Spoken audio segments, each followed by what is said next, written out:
사랑하는 주 안의 성도 여러분, 아무리 아름다운 꽃이라 할지라도 때를 따라서 물을 공급해 주지 않게 되면 그 꽃은 곧 시들어 버리게 될 것입니다.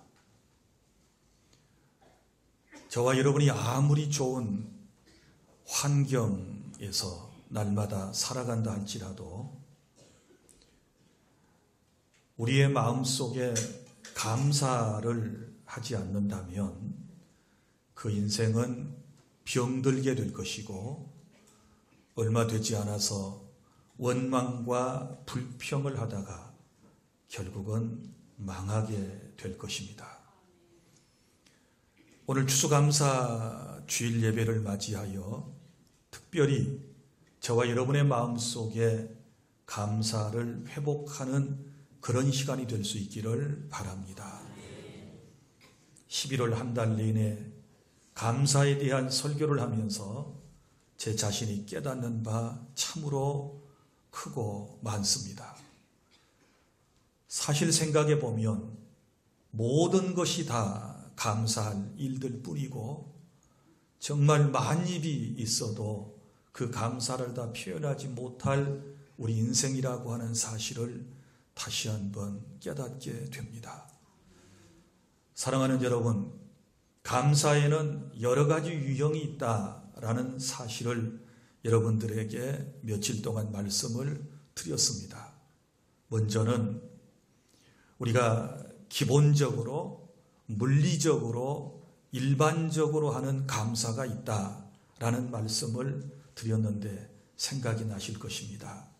무엇을 누구에겐가 받게 되었을 때 그리고 없던 무엇인가가 생겨서 그리고 더 많이 생겨서 또 더 좋은 것들을 얻게 되어서 남들보다 더 많이 있어서 남들보다 더 건강해서 남들보다 더 좋은 것을 가지고 있기 때문에 또 무엇이 잘 되어서 내가 꿈꾸던 세상이 되고 내가 원하는 것을 얻게 되었고 사업이 잘 되고 자식이 잘 되고 또 모든 것들이 다 잘 되었다고 생각하면 또 그런 것들을 체험하면서 감사하지 못할 사람이 누가 있겠습니까?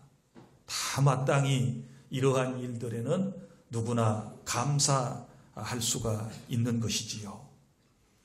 그러나 우리의 감사의 수준은 이것을 뛰어넘어야 하는 것 아니겠습니까? 자, 여러분 보십시오. 우리의 삶의 형편은 어제나 오늘이나 별로 변한 것이 없습니다. 어제도 이 모습이었고 1년 전에도 이 모습이었고 오늘 또한 별로 달라질 것이 없는 그런 환경 속에 대부분 우리는 살아가고 있습니다. 여러분들이 누군가를 위해서 기도하고 누군가의 변화를 계속 바라고 그를 위해서 기도했고 지도해 주었지만 그럼에도 불구하고 여전히 상대는 변하지 않는 가운데 있습니다. 환경도 변하지 않았고 사람도 달라진 것이 없는데 내 마음 하나 긍정적으로 바꾸면 똑같은 환경이 아름다워 보이고 똑같은 사람이 감사하게 느껴지는 이런 감사의 수준도 있다라고 여러분들에게 말씀을 드렸습니다. 대부분 우리가 믿음으로 산다라고 할 때 또 말씀으로 산다라고 할 때 이런 정도의 감사는 여러분들이 가지고 계실 거라고 생각을 합니다. 마음 하나 바꾸면 마음 하나 감사한 마음으로 바꾸면 모두가 다 감사하는 것뿐이다 라고 하는 것이지요. 그런데 우리 하나님께서는 저와 여러분들에게 범사에 감사하라 라고 말씀을 해 주셨습니다. 어떤 형편에 처하든지 무슨 일을 만나든지 어떤 상황에 우리가 있든지 간에 늘 하나님께 감사해야 된다라고 주께서 우리에게 말씀을 해 주셨지 않았습니까? 사랑하는 성도 여러분, 오늘 주님이 우리에게 원하시는 감사가 바로 이런 거예요. 소위 말하면 3차원적인 감사 생활을 우리가 실천에 옮겨야 되지 않겠습니까? 제가 그런 분 한 분을 먼저 소개를 해드리려고 그럽니다. 지난주에 목사님들의 부부와 함께 여수 애양원이라는 곳을 다녀왔습니다. 여러분들 가운데 아시는 분도 계시겠지만 거기에는 고 손양훈 목사님의 유품이 전시되어 있는 순교 기념관이 있습니다. 그 순교 기념관에 이런 것을 볼 수 있습니다. 손양훈 목사님의 두 아들이 순교한 후에 그 장례식장에서 하나님께 바쳤던 감사 헌금 봉투가 있습니다. 거기에 이렇게 쓰여져 있습니다. 두 아들의 순교를 감사하며 1만 원 손양원 이렇게 되어 있습니다. 두 아들이 순교하고 또 그 장례식을 치르는 현장에서 하나님께 감사했는데 1만 원이라고 썼습니다. 1만 원은 당시 목회자가 10년 동안 하나님께 받는 급여가 1만 원입니다. 그러니까 두 아들이 죽은 마당에 그렇게 엄청난 감사를 하나님께 드리게 되었던 이 손양원 목사님, 도대체 무슨 사연이 있었을까요? 1948년 10월 19일에 제주에서 소위 폭동이 일어났습니다. 그래서 이 제주 폭동을 진압하기 위해서 여수와 순천 지역에 우리의 군인들이 모였습니다. 그런데 안타깝게도 우리 군인들 가운데 저 북한의 남로당의 사주를 받은 이런 사람들이 있었습니다. 이런 남로당 계열의 군인들을 중심으로 해서 폭동이 일어났는데 그것을 우리는 여순 반란 사건 이렇게 얘기하는 것입니다. 이때에 순천 사범학교 졸업을 앞두었던 손양훈 목사님의 두 아들 동인과 동신군이 공산당에게 체포돼 가지고 붙잡혀 가지고 어려움을 겪습니다. 그러나 그런 와중에서도 이 두 아들은 마지막까지 그들에게 복음을 전하다가 결국은 순교를 하게 되는 것이지요. 이날이 바로 1948년 10월 25일이었습니다. 손양훈 목사님은 두 아들이 죽었다는 비보를 접하게 됩니다. 그런데요, 그는 기도하면서 일어납니다. 자기의 두 아들을 죽인 안재선이라고 하는 청년을 용서하기로 마음속에 결심을 했습니다. 두 아들을 죽인 아들을 용서하고 그리고 그 젊은이를 자기의 아들로 입적을 해서 용서하고 받아주는 것이지요. 그러면서 두 아들의 장례식을 치르는 장례식장에서 이런 9가지 감사 기도문을 하나님께 올려드렸는데 최근에 가보니까 그 손양훈 목사님의 순교 기념관 바로 정문 쪽에 목사님의 동상과 그리고 그때 드렸던 9가지 기도문이 비문에 위에는 한글로 그리고 밑에는 영문으로 이렇게 단장이 되어져 있는 것을 볼 수 있었습니다. 거기에 이런 글이 쓰여져 있습니다.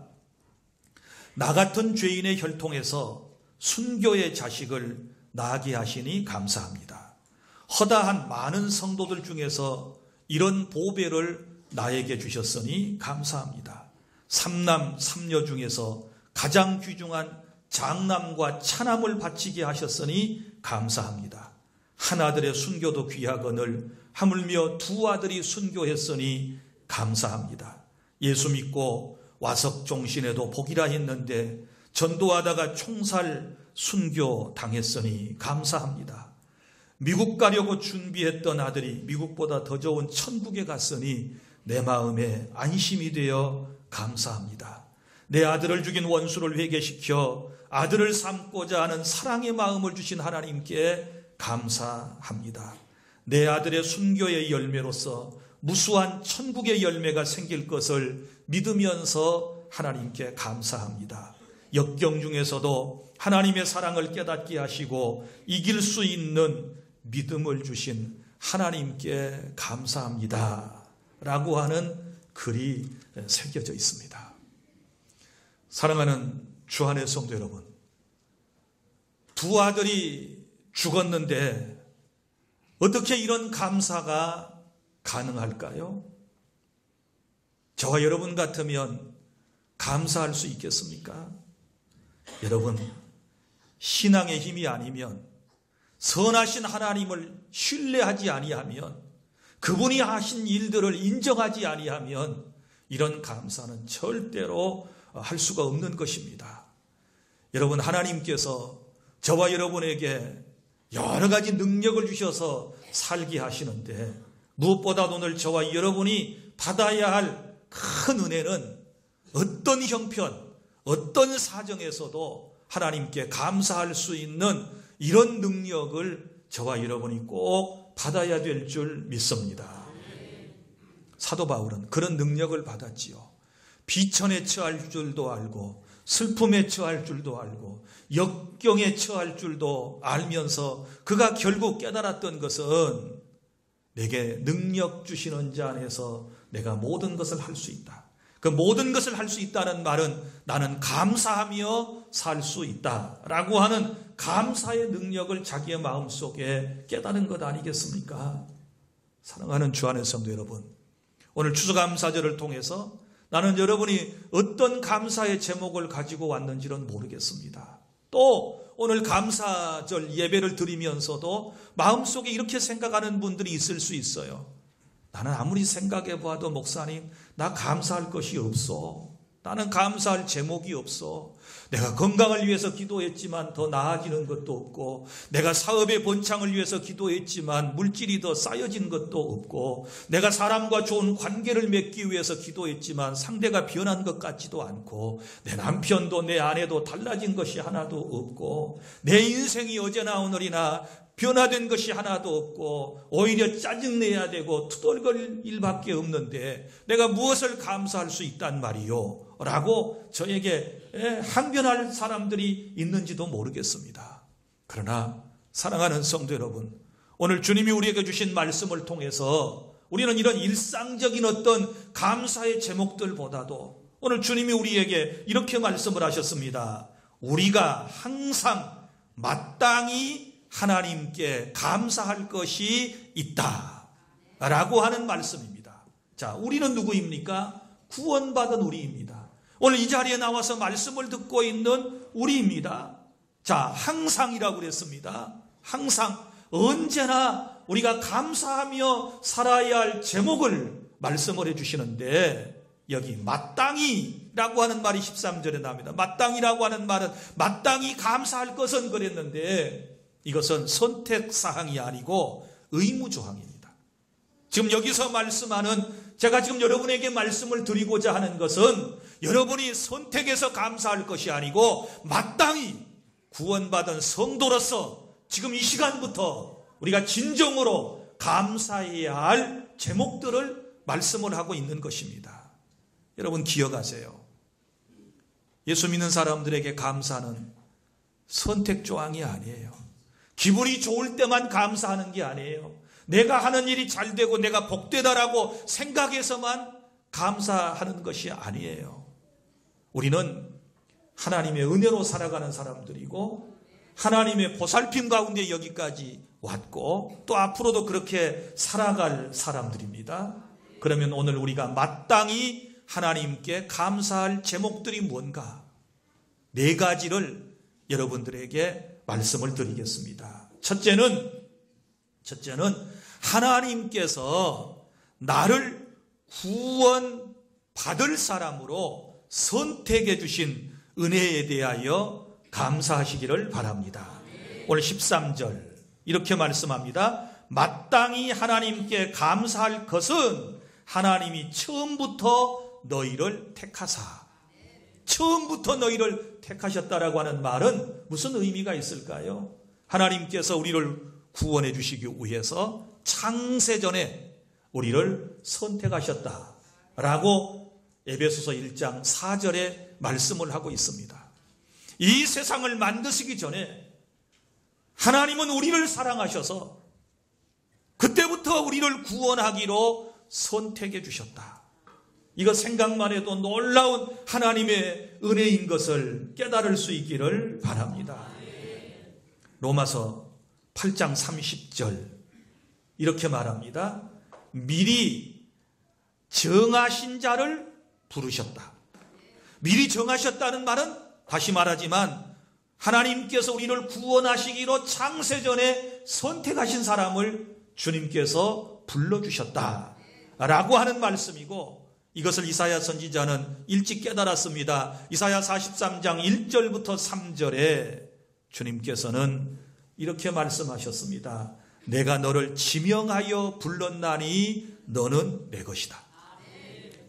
창세전에 우리를 구원하시기로 주님이 지명하셨다, 선택하셨다. 생각만 해도 놀라운 하나님의 은총이 아닐 수 없습니다. 여러분 생각해 보십시오. 세상에서 좋은 대학이라고 하는 곳에서 학생을 뽑을 때는 아무나 뽑는 게 아닙니다. 공부 잘하는 사람을 뽑습니다.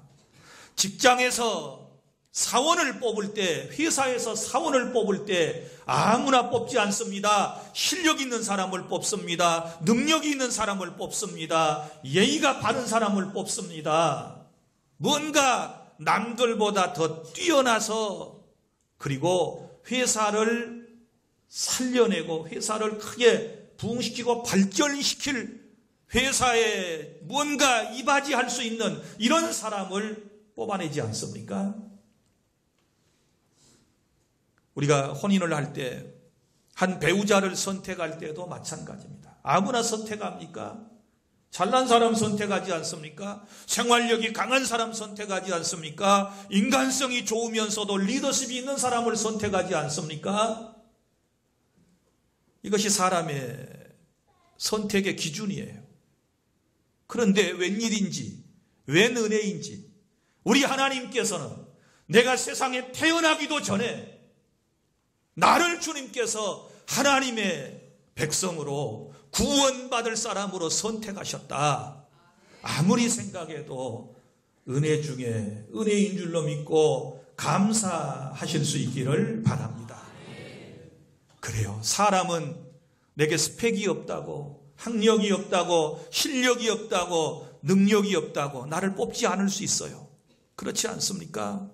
회사에서도 직장에서도 나를 부족하다고 뽑지 않았을 수 있어요. 그러나 하나님께서는 나를 사랑하셔서 나를 뽑아주셨어요. 나를 선택해 주셨어요. 이 은혜를 생각하면 너무너무 행복감을 느끼고, 나는 소중한 존재인 것을 깨닫고, 나는 귀중한 사람인 것을 깨닫고, 우리가 하나님께 마땅히 감사를 드리셔야 하는 것입니다. 그 다음에 두 번째, 우리가 마땅히 하나님께 감사해야 할 제목은 성령으로 거듭나게 하셔서 나를 거룩하게 해주셨기 때문에 감사하셔야 합니다. 13절 중반절, 택하사 성령의 거룩하게 하심과 이렇게 말씀을 했습니다. 무슨 말인가 하면, 여러분, 우리는 죄와 허물로 죽었던 사람입니다. 완전히 전적으로 죽었던 사람이에요. 죽었던 우리가 새롭게 다시 태어나는 것을 우리는 거듭남이라고 그럽니다. 하나님 나라는요, 거듭나지 아니하면 볼 수도 없고 들어갈 수 없어요. 요한복음 3장 3절부터 5절에 예수님께서 말씀을 하셨습니다. 너희가 물과 성령으로 거듭나지 아니하면 하나님 나라를 볼 수 없다. 하나님의 나라에 들어갈 수 없다. 라고 주님이 말씀을 하셨습니다. 그래서 영원한 하나님의 나라에, 저 아름다운 하나님의 나라에, 행복한 하나님의 나라에 들어가려면 누구든지 그 영혼이 새롭게 태어나야 합니다. 육신이 다시 태어나는 것이 아니고 우리의 속사람, 우리의 영혼이 태어나야 하는데 이것을 거듭남이라고 그럽니다. 그런데 나를 거듭나게 하시는 분은 누구이십니까? 성령 하나님께서 나를 거듭나게 하신다. 새롭게 태어나게 하신다. 그래서 새롭게 태어나면 어떤 역사가 있게 될까요? 성경은 이렇게 말합니다. 고린도전서 12장 3절, 누구든지 성령이 아니시고는 예수님을 주님이시라고 시인하지 못한다. 거듭난 사람은 성령이 예수님을 주님이라고 시인하게 되고 고백하게 되는 것이지요. 그래서 예수님이 어떤 분인가를 알게 해주시는 분도 하나님이신데, 마태복음 16장 17절부터 18절에 베드로가 예수님을 향하여 주는 그리스도시요 살아계신 하나님의 아들이십니다, 이렇게 고백할 때 바요나 시몬아 네가 복이 있도다. 이것을 알게 하니는 혈과 육으로 안 것이 아니고 하나님이 알게 해주셨다, 이렇게 말씀을 해요. 그러니까 성령 하나님께서 예수님이 누구인가를 알게 해주시고, 성령님께서 예수님을 주님이라고 고백하게 하시고, 그리고 고백한 그 사람을 주님은 성도라고 부르시고, 우리가 이 세상을 살아가는 동안에 우리를 거룩한 하나님의 백성으로 만드셔서 영원한 천국으로 인도해 주시는 것을 감사하시기를 바랍니다. 개차반과 같은 내 인생이 어떻게 거룩한 사람이 될 수 있나요?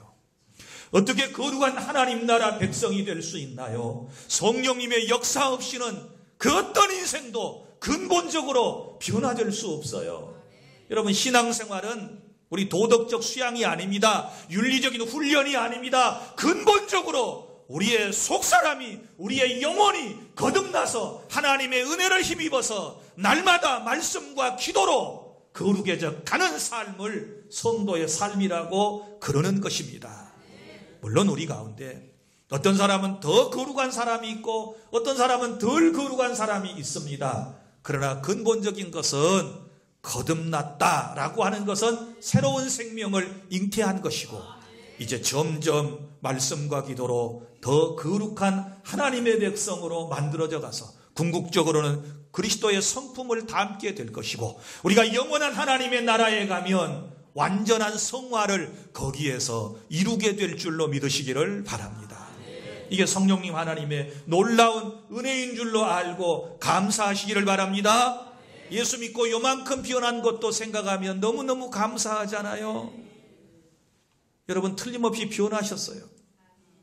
완전히 변하지는 않았지만 뭔가 지금 변해가고 있다는 사실을 감사하시기를 바랍니다. 그래서 베드로전서 1장 2절, 성령의 거룩하게 하심을 통해서 우리는 결국은 구원을 받게 된다라고 말씀을 해주셨습니다. 그 다음에 세 번째, 저와 여러분이 하나님께 감사해야 할 제목이 있습니다. 그것은 뭔가 하면 진리를 믿음으로 구원받게 해주신 은혜에 감사하시기를 바랍니다. 오늘 13절 하반절, 진리를 믿음으로 구원을 받게 하심이니. 진리가 누구입니까? 참 진리가 누구입니까? 예수님이 참 진리이시지요. 예수님께서 자신을 이렇게 소개하셨습니다. 내가 곧 길이요 진리요 생명이니 나로 말미암지 않고는 아버지께로 올 자가 없다. 예수님이 진리이십니다. 예수님이 참 진리가 되시는데요, 여러분, 이 진리이신 예수님을 믿어야 구원을 받는 거예요. 그러면 누가 이 참 진리이신 예수님을 믿을 수 있게 되는가? 찬찬히 생각해 봐요. 창세전에 하나님의 백성으로 선택하셨고 성령으로 거듭나게 해주신 사람이 예수님을 믿게 돼요. 사도행전 13장 48절 말씀이 이렇게 기록되어 있습니다. 사도들이 복음을 전했을 때에 이방인들이 곧 듣고 기뻐하여 영생을 주시기로 작정된 자는 다 믿더라. 할렐루야. 복음을 받았을 때 누가 믿어요? 영생을 주시기로 작정된 자. 언제 작정됐어요? 창세전에. 창세전에부터 작정된 사람은 복음을 듣고 예수님을 믿게 돼요.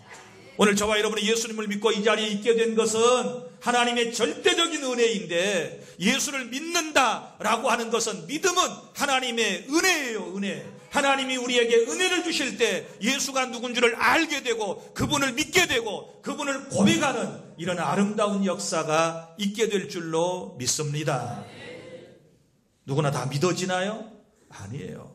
믿어지는 것이 은혜예요. 여러분이 세상 사람들에게 복음을 전해보십시오. 그러면 두 가지 반응이 크게 나타나지 않습니까? 믿는 사람과 믿지 않는 사람으로 나타나지 않습니까? 왜 사람들이 여러분의 전도를 듣고도 예수님을 여러분이 부지런히 소개하셨는데도 불구하고 아직 예수님을 믿지 않고 주님의 품 안에 돌아오지 않습니까? 한마디로 말하면 믿어지지 않기 때문에 그러는 거예요.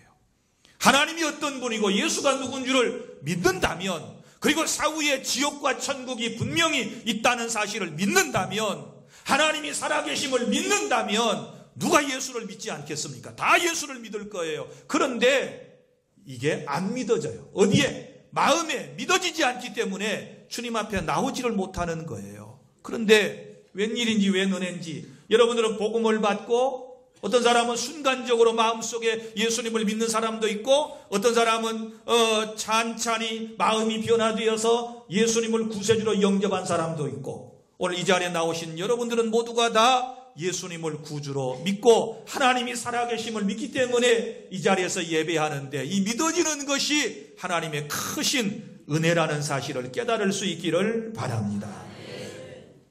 영생을 주시기로 작정된 자는 다 믿고, 요한복음 1장 12절 예수님께서 말씀하셨습니다. 영접하는 자, 곧 그 이름을 믿는 자들에게는 하나님의 자녀가 되는 권세를 주셨으니, 예수님을 영접하면, 믿으면 하나님의 자녀가 되는 놀라운 은총을 받게 되는 거예요. 그런데 자, 진리를 믿음으로 우리가 구원받는데 14절 놓치지 말아야 할 말씀이 있습니다. 이를 위하여 우리의 복음으로 너희를 부르사. 하나님이 택한 사람을 하나님이 구원하시는 계획에, 방법에 어떤 것이 포함되어져 있느냐? 복음으로 그 사람을 불러내서 예수를 믿게 하신다는 겁니다. 우리 이렇게 생각할 수 있어요. 하나님이 창세전에 누군가를 구원하기로 택정하셨다면 전도를 하지 않아도, 그 사람이 설령 교회에 나오지 않아도 구원받지 않겠습니까? 이렇게 생각할 수 있는데 이건 그릇된 생각이에요. 하나님의 뜻은 확정되어 있는데, 택한 백성이 우리가 전해주는 복음을 듣고 그 복음으로 우리를 불러주시겠다, 이렇게 말씀을 하셨기 때문에 누구든지 복음을 듣고 예수님을 구주로 영접하고 믿게 되는 것을 깨달을 수 있기를 바랍니다. 여러분, 전해주는 사람이 없으면 어찌 믿을 수 있겠습니까? 전파하는 이가 없으면 어찌 믿으리요? 예수를 전파해 주지 아니하면 어찌 사람들이 예수를 믿으리요? 믿음은 들음에서 나고 들음은 그리스도의 말씀으로 말미암았느니라. 들어야 믿는 거예요. 택자를 구원하시는 하나님의 선하신 계획은 우리의 전도를 통하여, 우리가 전해주는 복음을 통하여 그 사람들이 주님께로 돌아오도록 하나님께서 정하셨기 때문에 저와 여러분도 복음으로 부르셨고, 앞으로 구원받을 사람도 복음을 통하여 불러주시기 때문에 우리는 열심을 다하여 주의 복음을 전해야 수많은 택한 백성들이 주님께로 돌아오게 된다는 사실을 믿으시기를 바랍니다. 우리 교회가 해야 할 일이 바로 그것입니다. 진리를 믿게 하려면 전해야 돼요. 교회가 그것 때문에 이 땅에 존재한다는 기억하고, 예수를 먼저 믿는 내가 해야 할 일은 바로 내가 받은 복음을 다른 사람에게 전해서 수많은 택한 영혼을 주님께로 돌아오게 해서 구원받게 하는 것, 이 사명을 감당해 주시기를 바랍니다. 그 다음에 네 번째, 우리가 마땅히 감사해야 할 제목이 있는데, 그것은 영원한 천국이 있고 내가 영원한 천국의 백성이 된 것을 감사하시기를 바랍니다. 14절 하반절에 우리 주 예수 그리스도의 영광을 얻게 하려 하심이니라. 우리 주 예수 그리스도의 영광이 무엇입니까? 천국을 말하는 것입니다. 우리를 주님은 사랑하셔서 구원하신 다음에 결국은 천국으로 저와 여러분을 데려가실 거예요. 예수님께서 이 세상에서 모든 사역을 마치시고 하늘로 올라가시면서 하신 말씀 기억나십니까? 요한복음 14장 1절 이하에 너희는 마음에 근심하지 말라. 하나님을 믿으니 또 나를 믿으라. 내가 너희를 위하여 거처를 예비하러 간다. 내가 저 하늘에 가서 너희가 있을 곳을 다 준비하며 내가 다시 와서 너희를 내게로 영접하여 나 있는 곳에 너희도 있게 하리라. 주님이 우리에게 약속해 주셨습니다. 우리는 주님이 예비하신 저와 여러분을 위하여 준비해 놓으신 그 나라를 바라보며 지금도 이 세상에 살아가고 있는 것입니다. 요한복음 3장 16절 하나님이 세상을 이처럼 사랑하사 독생자를 주셨으니 이는 그를 믿는 자마다 멸망하지 않고 영생을 얻게 하려 하십니다. 믿는 사람에게 영생은 영원한 천국을 말하고 있는 것입니다. 또 사도행전 16장 31절 주 예수를 믿으라 그리하면 너와 내 집이 구원을 얻으리라. 구원은 영원한 천국을 말하는 것입니다. 그리고 베드로전서 1장 9절 믿음의 결국은 영혼의 구원이라. 믿는 사람에게는 결국은 구원의 은총이 저 영원한 주님의 나라가 우리에게 주어지게 될 것이고 요한복음 5장 24절 예수님을 믿는 사람은 그의 실체가 사망에서 생명으로 옮겼느니라. 사망에서 생명으로 옮겼느니라. 저와 여러분들의 모든 것은 이미 생명으로 저 천국으로 옮겨진 상태라는 사실을 기억하십시오. 다만 우리가 세상에 지금 머물고 하나님이 정해주신 그 시간까지 살다가 우리는 주님 앞에 가는 것입니다. 그러므로 영원한 천국 백성이 되게 해주신 이 놀라운 은혜에 대하여 마땅히 감사하십시오. 여러분, 오늘 우리가 마땅히 감사해야 할 네 가지를 제가 여러분들에게 소개를 드렸습니다. 설령 육신적으로는 세상에서는 내 뜻대로 내 마음대로 내가 원하는 것을 더 많이 풍성하게 얻지 못하고 누리지 못하며 살아가고 내가 원하는 그런 세상이 이루어지지 않았다 할지라도 우리가 의무적으로 마땅히 감사해야 할 것은 우리가 천국 백성 되었다는 것, 주님이 나를 선택해 주셨다는 것, 많고 많은 세상 사람들 가운데서 나 같은 죄인을, 나같이 못난 사람을, 나같이 실수자라고, 나같이 허물 많은 사람도 하나님이 사랑하셔서 나를 선택해 주신 은혜에 대하여 감사하십시오. 그리고 나를 불러서 성령으로 거듭나게 하시고 주님께서 나를 거룩한 백성으로 만들어주신 것에 대하여 마땅히 감사하시기를 바랍니다. 무엇보다도 진리를 믿음으로 구원받게 해주신 것, 내 안에 믿음이 생기는 것, 예수님이 나의 구주라는 사실을 믿어지는 이 놀라운 은혜에 대해서 감사하시기를 바랍니다. 그리고 이제 저 영원한 하나님의 나라에서 영생복락을 누리며 살아갈게 될 것을 생각하면서 날마다 감사하며 감사를 회복하며 살아가는 우리 주 안의 모든 성도 여러분들이 다 되시기를 바랍니다. 기도하겠습니다.